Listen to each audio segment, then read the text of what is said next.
संकेत गुरु गोबिंद दोऊ खड़े काके लागों पाए, बलिहारी गुरु आपने जिन गोविंद दियो बताए। प्रश्न का प्रस्तुत दोहे के लेखक का नाम लिखिए। इन्होंने अपने दोहे के माध्यम से समाज को क्या सीख दी है? उत्तर, प्रस्तुत दोहे के लेखक का नाम संत कबीरदास जी है। कबीरदास जी ने अपने दोहों के माध्यम से यह गुरु के महत्व को बताते हुए ये कहकर कि उनके सामने ईश्वर और गुरु दोनों खड़े हों तो वह सर्वप्रथम गुरु के चरण स्पर्श करेंगे और उनके सामने अपना शीश नवाएंगे, क्योंकि गुरु ही है जो हमें ईश्वर तक पहुंचने का माध्यम बताता है। उन्होंने समाज को समझाने का प्रयास किया है कि हमारे गुरु हमारे जीवन में अज्ञान को मिटाकर ज्ञान का प्रकाश लाते हैं। अतः शिष्य के लिए गुरु का महत्व गोविंद से भी अधिक है और हमें सदा अपने गुरु का आभारी रहना चाहिए व उनकी वंदना करनी चाहिए। प्रश्न खा इनकी वाणी के संग्रह को किस नाम से जाना जाता है? उसके कौन कौन से भाग हैं? उत्तर, कबीर की वाणी का संग्रह बीजक नाम से प्रसिद्ध है। इसके 3 भाग हैं, साखी, सबद और रमैनी। साखी में दोहे हैं, सबद में योग साधना व भक्ति भावना के पद हैं व रमैनी में जीव, ब्रह्म व मोक्ष को समझाया गया है। प्रश्न गा गुरु तथा गोविंद में किसे बड़ा बताया गया है तथा क्यों? गुरु तथा गोविंद में कवि ने गुरु को बड़ा बताया है। वे कहते हैं कि यदि उनके सामने गुरु एवं गोविंद दोनों खड़े होंगे तो वह सर्वप्रथम अपने गुरु को नमन करेंगे व उनके चरण स्पर्श करेंगे, क्योंकि गुरु ने ही उनको ईश्वर तक पहुंचने का मार्ग बताया है और उन्होंने ही उनके जीवन से अज्ञान को हटाकर ज्ञान का प्रकाश डाला है। अतः एक शिष्य होने के नाते उनके जीवन में उनके गुरु का महत्व गोविंद से अधिक है। प्रश्न गा कवि किस पर बलिहारी हैं और क्यों? स्पष्ट कीजिए। कवि अपने गुरु पर बलिहारी हैं क्योंकि उनके जीवन में उनके गुरु का गोविंद से भी अधिक महत्व है। वे कहते हैं कि वे ईश्वर को गुरु से उच्च नहीं मानते हैं। वे गुरु के चरणों पर श्रद्धा व प्रेम की भावना से निछावर हैं। वे अपने गुरु का बहुत सम्मान करते हैं व वंदना करते हैं। वे कहते हैं कि वह गुरु ही हैं जिन्होंने ईश्वर तक पहुंचने का मार्ग बताया है व उनके जीवन से अज्ञान के अंधकार को हटाकर ज्ञान का प्रकाश डाला है। अतः एक शिष्य होते हुए उनके जीवन में गुरु का महत्व गोविंद से अधिक है। संकेत जब मैं था तब हरि नहीं, अब हरि है मैं नहीं, प्रेम गली अति सांकरी तामे दो न समाए। प्रश्न का जब मैं था तब हरि नहीं में मैं का क्या अर्थ है? स्पष्ट कीजिए। उसके होने पर कौन नहीं होता है और क्यों? उत्तर, जब मैं था तब हरि नहीं में मैं का अर्थ है कि जब मनुष्य में उसका अहंकार और उसका अहम होता है तब उसके होने पर भगवान का वास नहीं होता, क्योंकि प्रेम की गली अत्यधिक तंग है। उसमें अहंकार और ईश्वर एक साथ नहीं रह सकते। अहंकार मनुष्य के लिए अभिशाप है और अहंकारी मनुष्य को ईश्वर की प्राप्ति नहीं हो सकती, क्योंकि अहंकारी व्यक्ति कभी भी ईश्वर का दर्शन नहीं कर सकता तथा वह कभी भी ईश्वर के प्रेम को समझ भी नहीं सकता है। प्रश्न खा प्रेम गली में कवि का क्या तात्पर्य है? उसकी क्या विशेषता है? उसमें कौन दो एक साथ नहीं रह सकते और किस कारण से? उत्तर, प्रेम गली से कवि का तात्पर्य मनुष्य के प्रेमपूर्ण हृदय से है। वे कहते हैं कि प्रेम गली अत्यंत ही सकरी तंग होती है।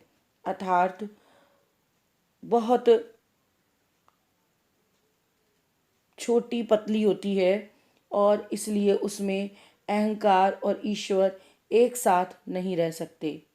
प्रेम गली में या तो ईश्वर का वास होता है या फिर अहंकार रह सकता है। मन में अहंकार के होते हुए मनुष्य ईश्वर की प्राप्ति नहीं कर सकता, क्योंकि भगवान का अर्थ है प्रेम, और जहाँ सच्चा प्रेम होता है वहाँ अहंकार नहीं होता।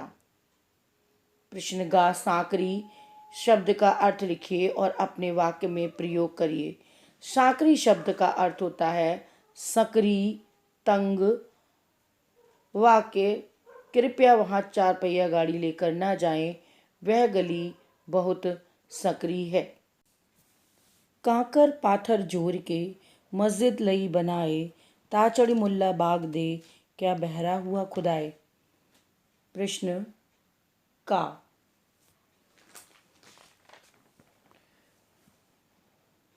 कबीरदास जी के जीवन के विषय में 5 पंक्तियां लिखिए।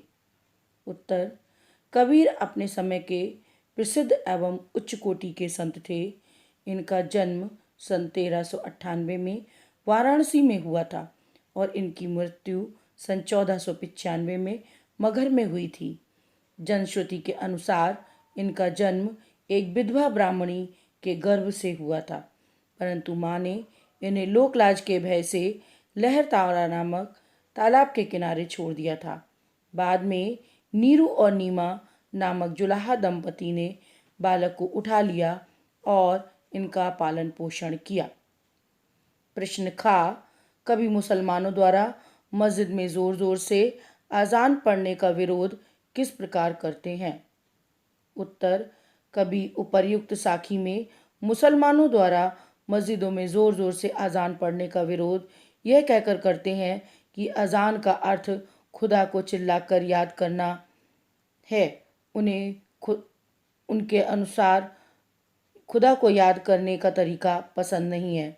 वे कहते हैं कि अजान मस्जिद पर चढ़कर चिल्लाकर मुल्ला द्वारा दिन में 5 बार क्यों दी जाती है। क्या खुदा बहरा है जो हमारी मन की शांत पुकार को नहीं सुन सकता है। वह तो हमारे हृदयों में बसता है। वह हमारे हृदय की पुकार को, स्मरण को सुनता है। उसे मस्जिद पर चढ़कर जोर जोर से चिल्लाकर आवाज़ देने की कोई आवश्यकता नहीं है। प्रश्न गा, कभी हिंदुओं द्वारा मूर्ति पूजा का उपहास करते हुए क्या कहते हैं। कबीर निर्गुण भक्ति धारा के राम भक्त थे। उनके अनुसार राम राजा न होकर हर व्यक्ति के मन में बसते हैं। कभी हिंदुओं द्वारा मूर्ति पूजा का उपहास करते हुए कहते हैं कि यदि पत्थर की पूजा करने से भगवान मिलते हैं तो वे पूरा पहाड़ पूजने के लिए तैयार हैं। कभी को मूर्ति पूजा से चक्की की पूजा करना ज़्यादा उपयोगी लगता है, क्योंकि चक्की का उपयोग अनाज पीसने के लिए किया जाता है और उस पिसे आटे से रोटियां पूरा संसार खाकर अपना पेट भरता है। मूर्ति पूजन तो व्यर्थ है।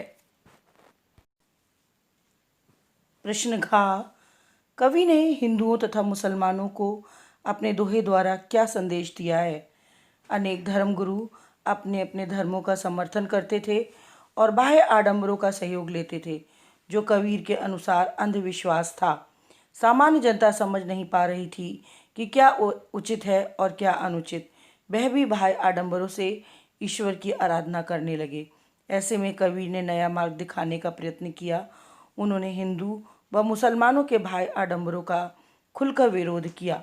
कबीर ने चिल्ला चिल्ला कर आजान पढ़ने वाले तथा मुसलमान व मूर्ति पूजन को बाह्य आडंबर बताते हुए कहा कि यदि ईश्वर को प्राप्त करना है तो सच्चे मन से उसकी आराधना करनी चाहिए और उसका स्मरण करना चाहिए।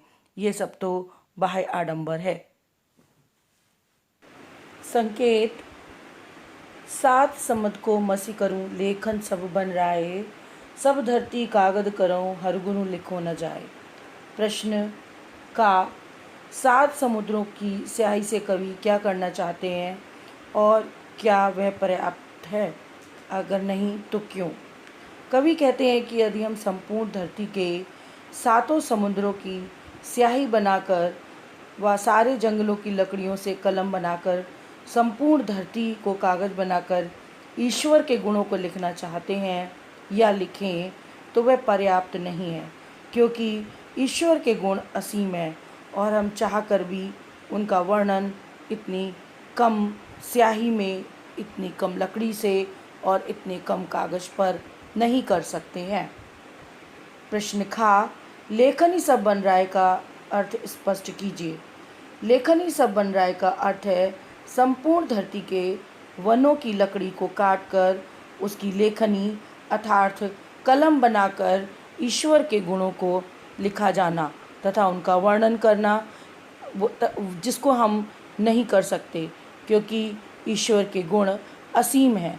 हम ईश्वर के गुणों को चाहकर भी शब्दों में व्यक्त नहीं कर सकते हैं। प्रश्न गा, कवि ने कागज के रूप में किस वस्तु की कल्पना की है? कागज और लेखनी से कवि क्या करना चाहते हैं? कवि ने कागज के रूप में संपूर्ण धरती की कल्पना की है। उन्होंने कहा है, यदि हम इस धरती के 7 समुद्रों की स्याही बनाकर व संपूर्ण संसार के वनों की लकड़ी से कलम बनाकर इस धरती को कागज बनाकर यदि हम ईश्वर के गुणों को लिखना चाहें तो भी हम उन्हें शब्दों में व्यक्त नहीं कर सकते, क्योंकि ईश्वर के गुण असीम हैं। प्रश्न घा, 7 संबंध से कवि का क्या तात्पर्य है? उत्तर, 7 संबंध से कवि का तात्पर्य सारी दुनिया के समुद्रों से है। कवि कहते हैं, यदि इस संसार के 7 समुद्रों की पानी को स्याही बना लिया जाए, इस संसार की सारी लकड़ियों से हम लेखनी बना लें और इस संपूर्ण धरती को हम कागज़ बना लें, तो भी ये सब ईश्वर के असीम गुणों को शब्दों में व्यक्त करने के लिए पर्याप्त नहीं होंगे। अर्थात ईश्वर के गुण असीम हैं, उन्हें किसी में भी व्यक्त नहीं किया जा सकता है।